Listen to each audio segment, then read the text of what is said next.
From the Folger Shakespeare Library, this is Shakespeare Unlimited. I'm Farah Kareem Cooper, the Folger Director. The story of Mary, Queen of Scots, is one of the darker chapters in the reign of Elizabeth I. Elizabeth imprisoned her cousin Mary for nearly 20 years. In 1587, Mary was executed for plotting to assassinate Elizabeth. During her imprisonment, Mary tried to free herself through marriage and through intrigue. Multiple plots circulated around Mary, some of which she encouraged.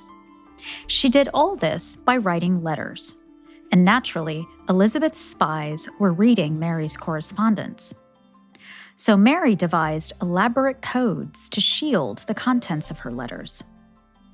Historian Jade Scott, affiliated with the University of Glasgow, has written a new biography of Mary, drawing on recently decoded letters to shed light on her life during her imprisonment. The book is called Captive Queen, The Decrypted History of Mary, Queen of Scots.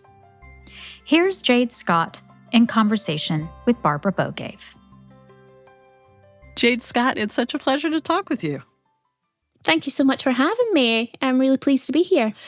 Let's get to these letters. That's the new hotness. What are they? When and where and how were they discovered? So these really exciting letters were discovered by a team of scholars led by George Lasry, and they weren't necessarily looking for them. They were looking at different coded and encrypted documents from the past, and they found this amazing discovery that this series of 50-odd letters were actually letters written by Mary, Queen of Scots.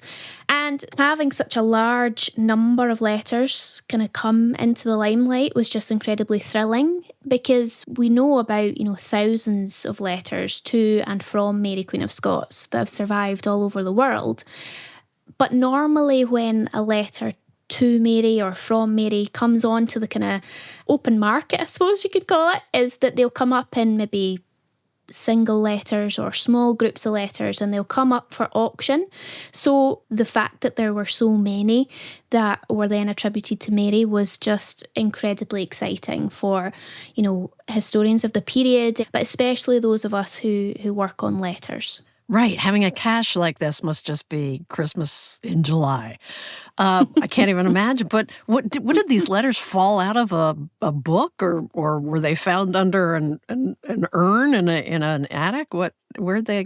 They're preserved in the Bibliothèque Nationale in Paris, and they were preserved with a bunch of other encoded documents, so documents that have been disguised with their contents kind of obscured, intentionally so.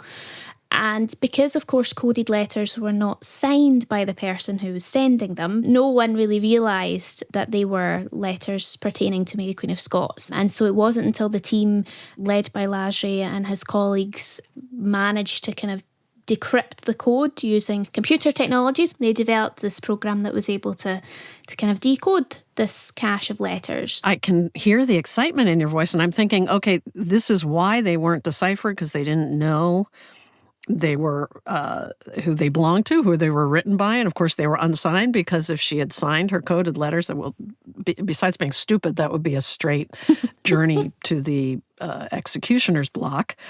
So, okay, that answers a lot of questions. I guess the last one, before we delve back into the history of her and her life, is what do these letters look like, so we can imagine them as we're talking about her?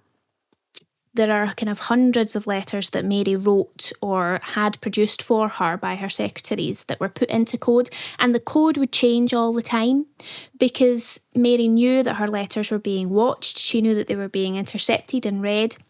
So the code can be anything really, but generally what her codes tended to be were kind of graphical symbols. So anything as simple as, a circle. And then if she drew a line, a diagonal line perhaps through the circle, then that would change the meaning, but only slightly. So you could go from, a circle that meant England, and then a circle with a diagonal cross through it that meant Queen of England. But they are a kind of mix of kind of alphabetical symbols and graphical symbols, sometimes symbols from other alphabets, Greek alphabets, for example, getting dropped in there. And then there are ones that are really quite familiar to us as kind of modern users of emojis and emoticons and things. So sometimes you have little kind of heart shapes and things like that. So some are really familiar and some are a bit more kind of opaque, but intentionally so, because they're constantly being updated and changed. Well, and on the other end, then, how did you get the key to the code? Well, yes, you had to be someone who she trusted with the cipher key, as it were. And actually, when her apartments are searched towards the ends of her life before she is taken to trial, they find quite a lot of different cipher keys, and different people would have had access to different keys at different times. So she wouldn't use the same code with every single correspondent. And if you were given access to the key, then, you know, it's a mark of her favour, it's a mark of her trust in you, because she's putting a lot of reliance on you to use the key and not share the key. And actually, there are letters with supporters who are writing to her over the many years that she's held captive in England, where supporters write and say, this particular bearer has been stopped, they've been arrested, we can't use that code anymore, because inevitably, if he's been arrested, his papers will have been taken and searched, and that code is now kind of suspect. So we do have references to the keys popping up quite a lot. And she talks about in some of her plain text letters, she makes it really obvious to those who are intercepting them and reading them that she knows they're doing that, because she'll pepper them with references to things like my alphabets. And the alphabets refer usually to the codes and the keys that go with them. It's wild, the spycraft, right? Because yes. on Elizabeth the first side, her advisor, William Cecil, is allowing a lot of these letters to go through because it gives him insight into what what the plotters were up to. So it was a real game of cat and mouse over almost 20 years. It's amazing. I think that we need a primer on Mary, Queen of Scots now. Sure. Before we go on. So we know what the status quo was before this new discovery. So take us back. Why was Mary, Queen of Scots, a captive of Queen Elizabeth I starting in 1568 in the first place? So she ends up a captive really through her own devices. So prior to 1568, Mary had been quite a successful Queen of Scotland. She'd done quite a good job of mediating the different factions between nobles and other families, and she'd done a really good job for a short period of navigating the kind of religious animosities in Scotland at that period. But then she makes a momentous decision to marry a young man, Henry Stuart, Lord Darnley. And that does not go well, because Darnley is murdered and she is implicated in that murder. There's kind of suspicions that she knew about it, or she'd encouraged it, or some actually suggested that she had a direct hand in it. And we'll never really know to what extent Mary was involved in her husband's death, but after that, she does then remarry, and the person she gets married to is someone who most definitely was involved in her husband Darnley's death. So she marries Bothwell. Okay, we have to slow down here because this is the real bloodbath part of the interview, and I can't resist it. So this second husband, Darnley, first of all, he sounds like a big jerk. You can tell us more about that. And then the third husband, Bothwell, murders him and also raped Mary, or do we know that? Yes. I mean, this is a lot. Yes. So her second husband, Darnley, it's not a successful marriage. He's quite an impetuous person. He's determined to be recognised as king in his own right, which Mary is not willing to give up. And even though they have a son who becomes James VI of Scotland and first of England, their marriage never really recovers. It's not a happy marriage. And he alienates many of the nobles in Scotland who decide to come together and get rid of him. And they have a meeting with Mary at which they ask her whether she'll consider divorcing Darnley, and she says no. She won't divorce him, not just for religious reasons, but because she doesn't want to threaten her son's inheritance. She doesn't want his legitimacy to be any kind of question mark over that. And almost certainly the nobles then say, well, we can deal with this more permanently. And in my opinion, I think she says, do what needs to be done, but don't tell me the details so that I have deniability. Right. And we're still debating this, at what level her involvement was in her second husband's death all these years later. But you're so on she the does a good side job. of plausible deniability. I am, yes. I think she knew it was going to happen. I think she just didn't know the specifics of it, intentionally so. And then, as you say, she then remarries, and she marries Bothwell, the Earl of Bothwell, who almost certainly forced her. She was coerced into this marriage. He physically abducted her and physically assaulted her, and she was in an incredibly vulnerable state at that point. And I think she feels that the only kind of way out of this kind of traumatic circumstance is to ally herself with this strong man. And he does present himself as this kind of strong man who will defend her, even though he's the one who's doing all these kind of horrible things to her. And she goes along. She's kind of swept up in this traumatic, vulnerable situation, and she's coerced. And she remarries Bothwell. Oh man, the helplessness of even a very powerful and strategic queen. Absolutely. Absolutely. It very much hammers home to us the kind of gendered experience of these powerful women, people like Mary Queen of Scots and Elizabeth I and other iconic women that come to mind who exercise power and agency in remarkable ways, but are nonetheless framed and constrained by the gendered expectations of their time. And Darnley's murder was pretty grisly. Yeah, so they blow up the house that he's staying in. He comes to Edinburgh and he's not been very well, and he's in Edinburgh, and they blow it up. They blow up the property that he's staying in. But the explosion seems to be a cover-up of an earlier attempt to kill him, probably by strangling, if not suffocating him, because after the explosion they find a chair and a rope in the garden next to his body, and it seems that he's been lowered out of the upper floor to try and escape, and then someone has been in the garden waiting for him and has taken his life via strangulation or suffocation. And there weren't any other marks on his body to suggest that he'd been in, an explosion. Yikes. Okay, so Darnley's murder sends her off to England. Yes, I think that the Darnley murder is the kind of domino moment. That's the point where things really go downhill. And Bothwell's very unpopular. She becomes unpopular herself because she marries him.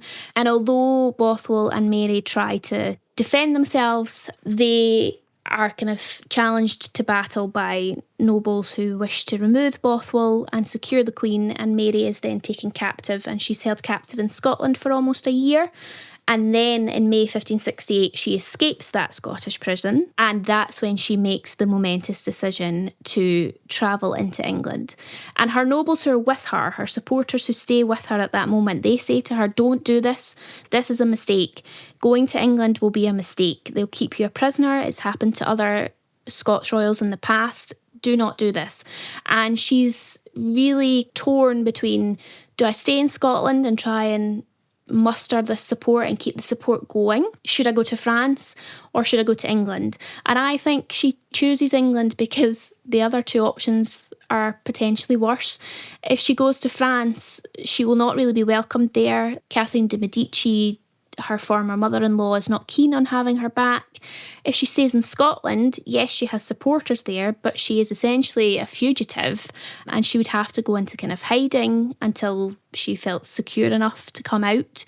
And I think she thinks, no, of the three options, if I go to England, I will at least be hosted.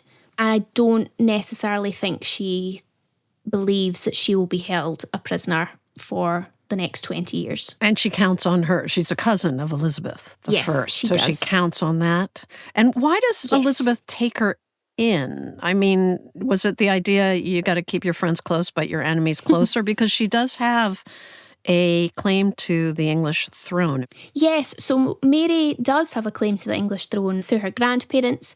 Her grandmother, Margaret Tudor, was, of course, Henry VIII's sister, and so she has a really close blood tie to the crown in England. And arguably, and certainly people at the time did argue this, her claim to the throne of England was more legitimate than Elizabeth's, because of course Elizabeth had been declared illegitimate after her mother Anne Boleyn was executed, and there were many people in England who did not believe Elizabeth had a legitimate right to rule. So Mary was a potential threat. She always embodied that threat for Elizabeth's advisors.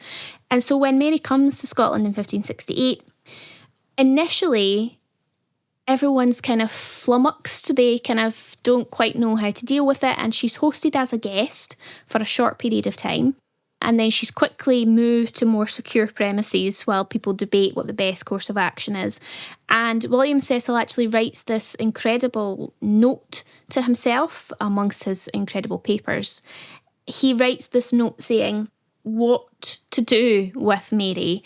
If we send her back to Scotland, there's a real chance she'll be killed.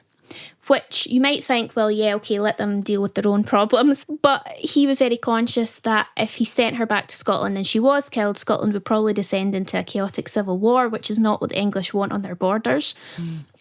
Also, you don't want a queen to be murdered necessarily. Absolutely. Yeah, it doesn't look good. It doesn't, no, and it doesn't look good for Elizabeth if she's implicated in the death of another queen. And of course, this is the problem she faces 20 years down the line.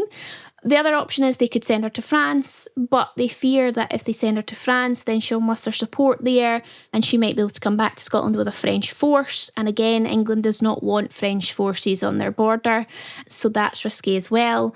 And then the third option, Cecil acknowledges, is we keep her in England, but she will always be a figurehead for people who are discontented with Elizabeth's rule. And that is exactly the problem they face. Exactly. You have these rebellious nobles who want to help her, so they'll be aligned with maybe a legitimate heir to the throne, right? Hence, absolutely, all of these plots. How many plots was Mary, Queen of Scots, involved in, or how many plots circled her? Well, there are so many because some of them are kind of dismissed as being so unrealistic that they're not really counted as official plots. But the big ones are things like the Northern Rebellion, and then there's the Ridolfi plot, which is the one that's tied to her marriage proposal to the Duke of Norfolk. Right, because she's constantly trying to get a husband to get her out of England. Yes, this is one of her kind of key strategies. And I think that's actually a strategy that Mary is kind of not given credit for because we're so seduced by the plots, and I fully understand the plots are the sexy part of the story, but Mary was, certainly in the early period of her captivity, was much more keen to pursue a diplomatic course of action. And marriage was essentially a diplomatic course of action. It was a way of negotiating with England, negotiating with the Scots nobles who some wanted her back, some didn't. And finding a suitable husband would then have perhaps at least allowed her to be given her liberty and then in the long term perhaps be returned to Scotland. So marriage was a negotiation that Mary was really keen on. It was a strategy that she was really keen on, and that tends to get overlooked. We either think of just the plots or we think of Mary when it comes to, husbands. We think, well, she had such terrible taste in men. She's a romantic. She's just wanting to fall into the arms of, a white knight. But I think that's a bit unfair on her. I think it takes away the kind of political strategy behind marriage for elite women in the period. Well, now that we're talking about the plots, we've come around back to encrypted letters. What was the spycraft, I guess? How did she get these letters out? Yeah. Some of the more kind of unbelievable ways that we think have just been developed for drama were actually real techniques. So some of them, of course, the spycraft can be incredibly complicated and intricate, like the codes and people who are, trying to make replicas of seals and things like that. Incredibly technical and skilled. But there's more mundane examples of the spycraft, things like hiding letters. So letters were hidden under rocks. Letters were hidden in the garden, either behind, certain plants or even sometimes buried in the garden, and someone would come along and get them later. Other letters were hidden in clothing, especially Mary's female attendants. If letters were folded up into really small packets, they could be slipped up a sleeve of a dress and hidden that way. Others would be sewn into kind of doublets or cloaks, put in the lining of things. They're also Stuck hidden in a shoe? in books. Yeah, they're stuck in a shoe as well. Yep, that is a really good example, and that's one. The heels of shoes were removed and little packets of letters were put in and then the heel glued back on. Yeah, they really go to extreme lengths, especially as the surveillance increases over the decades.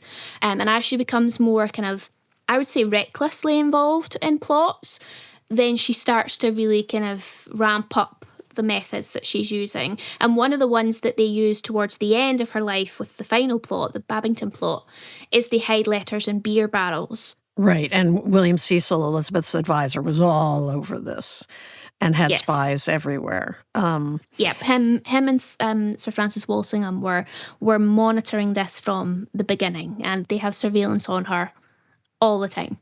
Okay, I guess we've gotten to the casket letters. What were they and what were their significance?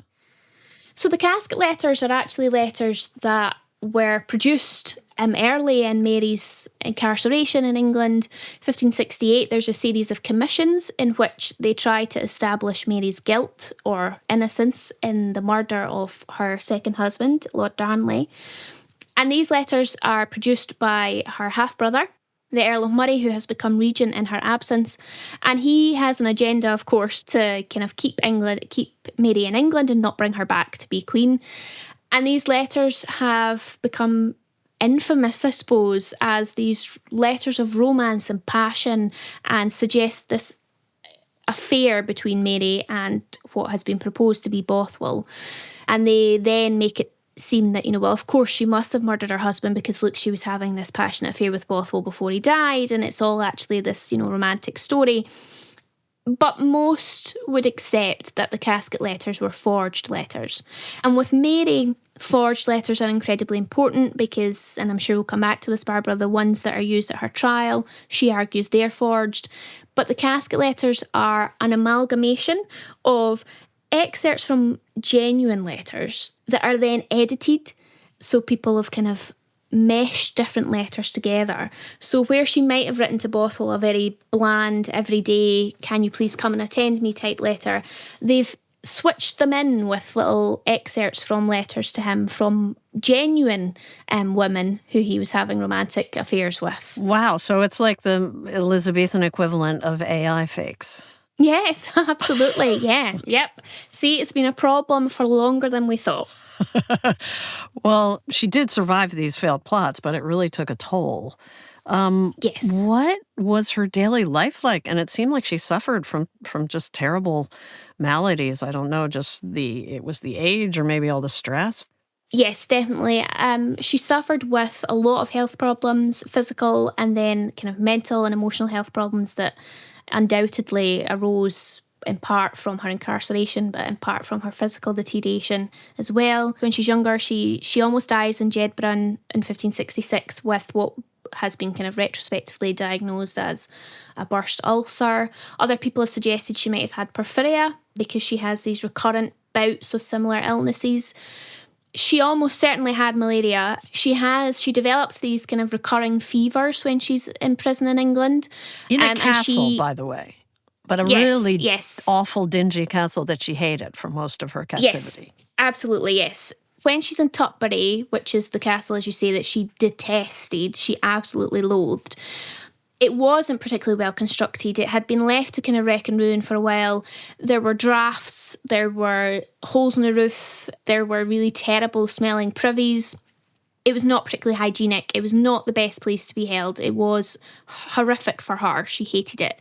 But one of the kind of results of that is that I think that's when she starts to develop these recurring fevers, which most likely was something like malaria, because the land around these various prisons was quite swampy, it wasn't well drained, they didn't have a lot of great sewage systems, and so she develops these recurring fevers that make her incredibly unwell at various points. And on top of the kind of physical and mental distress that she's under all the time, you can then start to see why she deteriorates over the years. Yes, I really appreciate in your book how you bring some really mundane details that bring her to life and her circumstances. For instance, that she had an ongoing feud with the noblewoman's wife.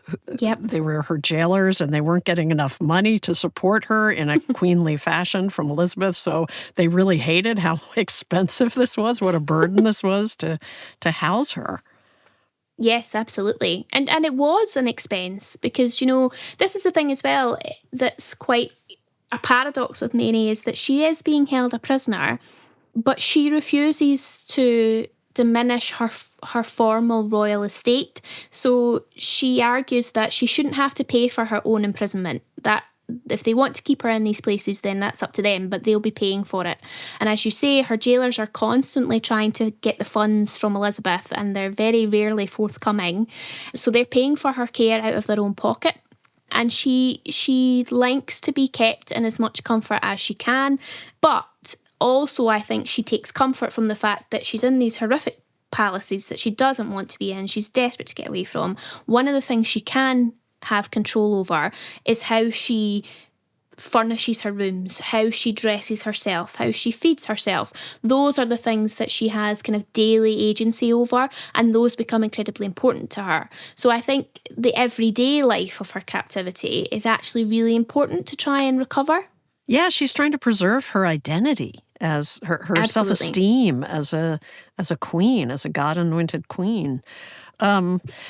Okay, but the Throckmorton plot and the Babington plot, they're what sealed Mary's Queen of Scots' fate. And this is where the newly discovered letters fit in. So the Throckmorton plot is a plot that's kind of brewing 1583 onwards, very early, and it slowly builds up. But the Throckmorton plot is essentially, much like all the plots surrounding Mary, it's a plot to free her, get her out of her prison, restore her to her Scottish throne, and essentially have her as a kind of Catholic figurehead. All of these coded letters, both these new ones that have been discovered and many, many more that may have reached their destination or were destroyed, they pass through the French embassy. And the French embassy becomes the site where Mary is able to get her secret correspondence out and get letters secretly sent to her. And it works really, really well. It's very successful for quite a long time. However, Sir Francis Walsingham, Elizabeth's spy master, he manages to secure a mole in the French ambassador's office, and Mary suspects that there is a mole because she's waiting on other letters that don't appear, and people who've been really quick to write to her suddenly go quiet, and she gets very suspicious, and she says to the French ambassador, I think you need to look at your people. I think something's going on here. And he dismisses these concerns and says, nope, I trust my men implicitly. All my secretaries are trustworthy men. But there is a secret mole. One of his men, one of his secretaries or his clerks have been turned, and they are taking the secret letters as they arrive, and they're handing them over to English agents who are then able to read them or copy them. And this is how the plot eventually is exposed. And most of the young gentlemen who are involved are executed, and Mary has to kind of very quickly do some quick thinking to say, nope, I didn't know anything about it. I admit that I was writing to people, but I didn't know that they were plotting. And these newly decrypted letters show that she was fully aware of the plot, and also that there was a mole. Yes. So people have suspected for a really long time. So John Bossy suspected since the 1980s that there was this mole in the French embassy, and the other kind of evidence from the period suggested that Mary did know, but that she was doing her usual plausible deniability strategy. And then these new letters that George Lasry and his team managed to decode, they kind of cement for us, they kind of make it concrete that for all Mary's public denials, she actually did know. She did know who Francis Throckmorton was. She knew he was more than just a gentleman supporter. She knew that he was involved in plots. She knew that there were schemes and attempts going on. She knew fine well that there was this secret channel through the French embassy. So the newly decoded letters have been really important in that regard, because they allow us to say with certainty that Mary was saying one thing publicly but another thing privately.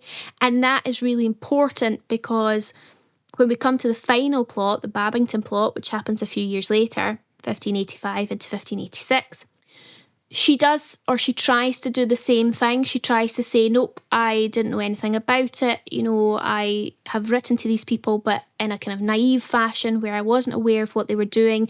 No one had my authority. But because she had been shown to be doing that and playing a kind of deceptive hand with the Throckmorton plot, they find it even easier to kind of entrap her the second time around and go, oh, well, she did it the first time. Let's see if she'll walk into the trap again. And sadly, that's exactly what happens. Yeah, they entrapped her. And that was the final straw for Elizabeth, who had really been struggling with this. She didn't want to put her cousin to death. She didn't want to establish this precedent of executing a queen or someone who had a legitimate claim to the English throne. All of that, seemed to weigh really hard on her as you present it. What do we know about the days leading up to Mary, Queen of Scots' death, and how she handled herself when the time came? Did the letters shed any light on that?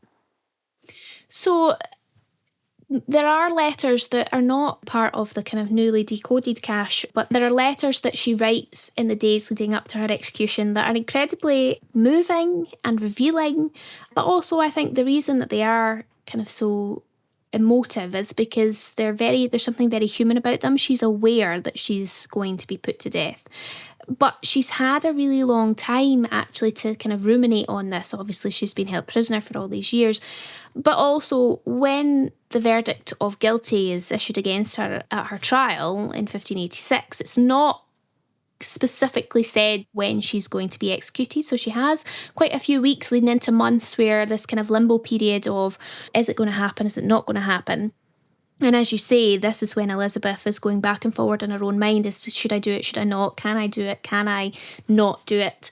And so Mary is really quite stoic about it. She's quite willing to face her own death. And I think in large part this is because she has done everything that she can, given the circumstances, to control how she thinks she will be memorialised. So she has been determined, when she finally recognises that she's not going to get out of these captive locations or circumstances, she then turns really determinedly to, how am I going to be remembered? And for her, it's all about being seen to be someone who has been persecuted unjustly, someone who has been executed for her faith, and she really tries to portray herself as a Catholic martyr. And that, I think, offers her some degree of comfort as she goes into these final days, because she feels like she is in control of that. Well, what do these new letters tell you that you didn't know about Mary? What window do they give us?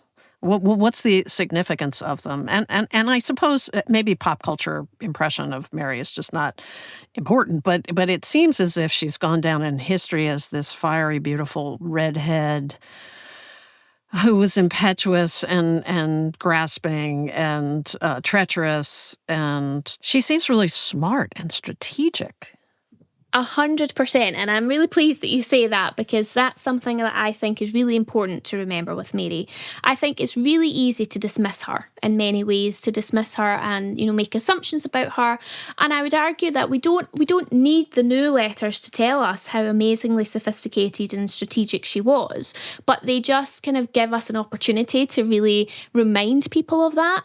And if you look at her correspondence as a whole, this is a woman who is incredibly intelligent, but also someone who's incredibly socially intelligent, who knows how to work a room, who knows how to engage with people. And at times she is manipulative of that, but she does that, selfishly, I suppose, for her own benefit. But we kind of see that in a negative, gendered, stereotypical way, of the manipulative woman. And I actually think it's really important that we strip it back and say, Well, these are the tools that she has available to her. Does she do it well? And I think she's incredibly capable and incredibly skilled at certain aspects. And I think it's only fair that we try and recover that. It's so fun to talk with you. Thank you so much for bringing Mary, Queen of Scots to life and exciting about these letters. Thank you so much. I'm so glad we had a chance to chat. I always like to give my 2 pence on Mary and why she deserves a little bit more of a fair hearing. That was Jade Scott, interviewed by Barbara Bogave. Captive Queen, The Decrypted History of Mary, Queen of Scots is out now from Pegasus Books. This episode was produced by Matt Frasica. Garland Scott is the executive producer. It was edited by Gail Kern-Pastor. We had technical help from Hamish Brown in Stirling, Scotland, and Voice Tracks West in Studio City, California. Our web producer is Paula Garcia Acuna. Leonor Fernandez edits our transcripts. Final mixing services provided by Clean Cuts at 3Cs Inc. If you're a fan of Shakespeare Unlimited, please spread the word. Tell a friend about why you love the podcast. Shakespeare Unlimited comes to you from the Folger Shakespeare Library. Home to the world's largest Shakespeare collection, the Folger is dedicated to advancing knowledge and the arts. If you're in Washington, D.C., come visit the Folger on Capitol Hill. Come face-to-face with a Shakespeare First Folio in our exhibition halls, or take in a play in our theater, or enjoy our Quill and Crumb Cafe. We'd love to see you. For more information, visit our website, folger.edu. Until next time, thanks for listening.